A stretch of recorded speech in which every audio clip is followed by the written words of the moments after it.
Liberté, j'écris ton nom.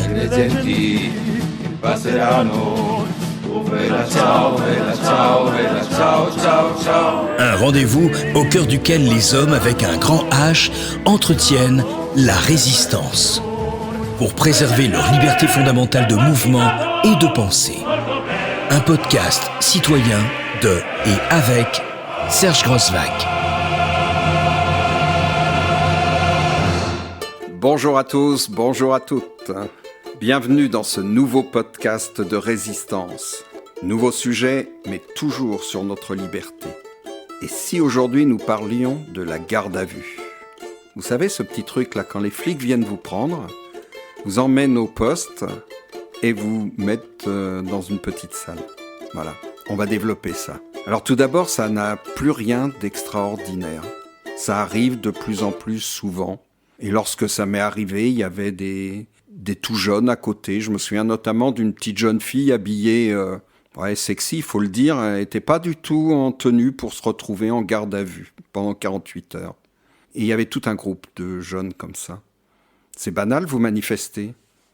Eh oui, c'est devenu banal en France, sans l'ombre d'une violence. Le simple fait de résister, le simple fait de dire non à un certain usage de la police. Et vous voilà pris. Et vous voilà emmené dans une camionnette. Vous attendez en général un petit peu. On vous emmène au commissariat. Et vous voilà en garde à vue. On est nombreux comme ça. Prenez la mesure. Lorsque j'ai été arrêté, j'étais emmené au commissariat du 18e arrondissement. Il y avait des barrières, il y avait 4 ou 5 modules. C'était prévu pour beaucoup de monde. Et puis là, on s'est retrouvés en garde à vue. J'étais moi avec 3 autres personnes, mais il y avait dans toutes les cellules autour de moi, il y avait du monde. Donc d'abord, comment ça se passe ? Vaut mieux s'y préparer. Il faut savoir que la police, elle est rodée. La police, elle est formée et elle applique les ordres. Et elle applique les façons de faire. Donc quand vous arrivez, ils vous prennent de haut. Quand ils vous demandent votre nom, 1 fois, 2 fois, 3 fois, c'est simplement parce que c'est pour vous remettre à votre position. Eux sont les supérieurs, vous êtes inférieurs. Faut pas accepter. Faut vous mettre en condition pour dire non.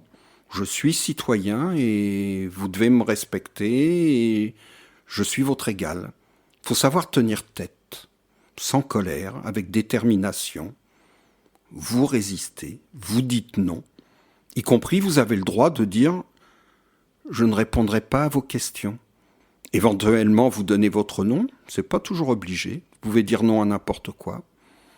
Mais vous refusez de répondre à leurs questions. Après, voilà, garde à vue ou pas garde à vue, ça dépend. Faut savoir aussi que dans un commissariat, c'est pas unanime. Lorsque j'étais dans le 18e, la moitié des fonctionnaires de police que j'ai croisés n'étaient pas opposés, voire discrètement exprimaient comme un soutien. D'autres étaient plus en colère. Donc vous voici en garde à vue. En garde à vue, vous vous retrouvez dans une cellule sans lumière du jour, le fluo. Vous ne savez pas quelle heure il est et plus le temps passe, plus vous perdez le lien avec le réel, avec l'extérieur. Vous ne savez pas. Ça fait 1 heure ou 10 heures que vous êtes là, difficile d'évaluer. C'est le noir. Et vous n'avez rien à faire. Vous n'avez rien, même vos lunettes, puisque c'est dangereux des lunettes. Vous avez juste à vous allonger et laisser passer le temps. Il y avait un jeune homme avec moi, un étudiant, c'était difficile pour lui. Voilà, il a essayé de faire des jeux, et des jeux sans rien. Là. Vous avez à manger, c'est pas tout à fait bon, mais vous avez à manger. Quand vous voulez aller aux toilettes, faut demander longtemps à l'avance, faut pas attendre le dernier moment. Et puis on entend tout quand vous êtes aux toilettes, sachez-le. La propreté, c'est pas génial, mais faut attendre. Faut attendre. Et puis, il faut savoir aussi que si vous avez résisté, ils vont se faire un plaisir de venir à 3 heures du matin, vous réveiller pour vous interroger. C'est sans surprise. Voilà. Nous voici parvenus au bout de cette première partie. Je vous invite à la suite, à la seconde. Liberté, j'écris ton nom s'achève. Mais ne cessez pas de réfléchir au nom de la résistance, pour que chacun puisse tout simplement vivre en toute liberté, en toute égalité, sans négliger la fraternité universelle. N'hésitez pas à partager ce podcast citoyen autour de vous et sur vos divers réseaux. Restons forts et résistants.